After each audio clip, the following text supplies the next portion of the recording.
ನಂಜನಗೂಡಿನಲ್ಲಿ March ಮತ್ತು April ತಿಂಗಳಲ್ಲಿ ಆಚರಿಸಲಾಗುವ ವಿವಿಧ ಮಹನೀಯರ ಜಯಂತ್ಯೋತ್ಸವಗಳ ಅಂಗವಾಗಿ ಪೂರ್ವಭಾವಿ ಸಭೆಯನ್ನು ಶಾಸಕ ದರ್ಶನ್ ಧ್ರುವನಾರಾಯಣ್ ಅವರ ನೇತೃತ್ವದಲ್ಲಿ ನಡೆಸಲಾಯಿತು.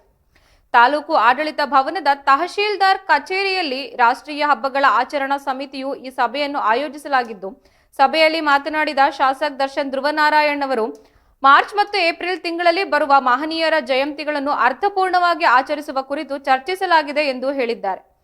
ದೇವರ ದಾಸಿಮಯ್ಯ ಜಯಂತಿ, ಅಗ್ನಿಬನ್ನಿರಾಯ ಜಯಂತಿ, ಭಗವಾನ್ ಮಹಾವೀರ ಜಯಂತಿ, ಬಸವ ಜಯಂತಿ, ಶಂಕರಾಚಾರ್ಯ ಜಯಂತಿ ಹಾಗೂ ಭಗೀರಥ ಜಯಂತಿ ಸೇರಿದಂತೆ ವಿವಿಧ ಜಯಂತಿಗಳನ್ನು ಆಚರಿಸಲು ನಿರ್ಧರಿಸಲಾಗಿದೆ.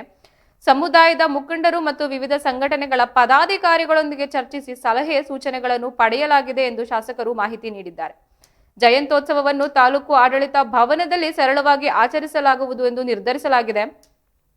ಬಸವ ಜಯಂತಿ ಮತ್ತು ಭಗೀರಥ ಜಯಂತಿ ಆಚರಣೆಗಳ ಬಗ್ಗೆ ಮುಂದಿನ ದಿನಗಳಲ್ಲಿ ಸಮುದಾಯದ ಮುಖಂಡರ ಸಭೆ ಕರೆದು ಚರ್ಚಿಸಿ ತೀರ್ಮಾನ ಕೈಗೊಳ್ಳಲಾಗುವುದು ಎಂದು ಶಾಸಕರು ತಿಳಿಸಿದ್ದಾರೆ. ಸಭೆಯಲ್ಲಿ ತಹಶೀಲ್ದಾರ್ ಡಾಕ್ಟರ್ ಸ್ಮಿತಾರಾಮು, ಮಾಜಿ ಶಾಸಕ ಕಳಲೆ ಕೇಶವಮೂರ್ತಿ, ಬಗರ್ ಹುಕುಂ ಸಮಿತಿಯ ಸದಸ್ಯೆ ಜಯಮಾಲಾ ಬೀರೇಗೌಡ, ಗ್ಯಾರಂಟಿ ಅನುಷ್ಠಾನ ಸಮಿತಿ ಅಧ್ಯಕ್ಷ ಕೆ ಮಾರುತಿ, ಟಿಎಪಿಸಿಎಂಎಸ್ ಅಧ್ಯಕ್ಷ ಕುರಹಟ್ಟಿ ಮಹೇಶ್, ತಾಪಂ ಕಾರ್ಯನಿರ್ವಾಹಕ ಅಧಿಕಾರಿ ಜೆರಾಲ್ಡ್ ರಾಜೇಶ್, ನಗರಸಭಾ ಆಯುಕ್ತ ಬಸವರಾಜು ಸೇರಿದಂತೆ ತಾಲೂಕು ಮಟ್ಟದ ಅಧಿಕಾರಿಗಳು ಭಾಗವಹಿಸಿದ್ದರು. ಎಲ್ಲರೂ ಜಯಂತಿಗಳನ್ನು ಅರ್ಥಪೂರ್ಣವಾಗಿ ಆಚರಿಸಲು ಸಹಕರಿಸುವುದಾಗಿ ಭರವಸೆ ನೀಡಿದ್ದಾರೆ.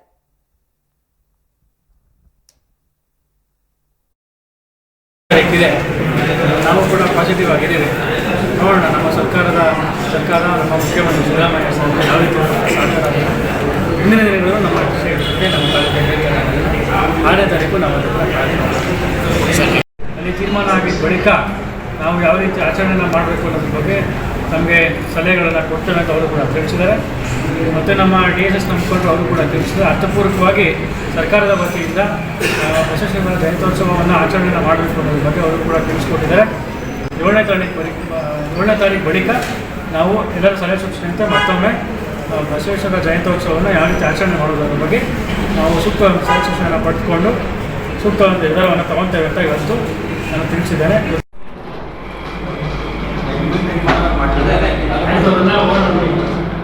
ಈಗ ನಾಳೆ ಇರುವಂತಹ ಜಯಂತ್ಯೋತ್ಸವವನ್ನು ಮೊದಲ ಸೂಚನೆಯಂತೆ ಸಭೆ ಸೂಚನೆಯಂತೆ ನಾಳೆ ಇಲ್ಲೇ ಸಾಂಕೇತಿಕವಾಗಿ ಸರಳವಾಗಿ ಇಲ್ಲೇ ನಮ್ಮ ತಾಲೂಕು ಕಚೇರಿಯಲ್ಲೇ ಆಚರಣೆಯನ್ನು ಮಾಡಲಾಗುತ್ತದೆ. ಈಗ 23 ತಾಲೂಕು ಕಚೇರಿನಲ್ಲಿ ನಮ್ಮ ತಾಲೂಕಿನ ರಾಷ್ಟ್ರೀಯ ಹಬ್ಬಗಳ ಆಚರಣಾ ಸಮಿತಿಯ ವತಿಯಿಂದ ಎಲ್ಲ ನಮ್ಮ ಮಹನೀಯರ ಜಯಂತ್ಯೋತ್ಸವದ ಆಚರಣೆ ಕುರಿತು ಒಂದು ವಿಶೇಷವಾದಂತಹ ಪೂರ್ವ ಸಭೆಯನ್ನು ಕರೆಯಲಾಗಿದೆ. ಕಾರಣ 6ನೇ ತಾರೀಕಿಂದ ಬಜೆಟ್ ಅಧಿವೇಶನ ಪ್ರಾರಂಭ ಆಗಿದೆ. ಸುಮಾರು 1 ತಿಂಗಳ ಕಾಲ ಅಧಿವೇಶನ ನಡೆದಿದೆ. ಅದರಿಂದ ವಿವಿಧ ಮಹನೀಯರ ಜಯಂತ್ಯೋತ್ಸವಗಳು ಮಾರ್ಚ್ನಲ್ಲಿ ಮತ್ತು ಏಪ್ರಿಲ್ನಲ್ಲಿ ಇರುವ ಕಾರಣ ಇವತ್ತೇ ನಾವು ಎಲ್ಲ ಮಹನೀಯರ ಜಯಂತ್ಯೋತ್ಸವ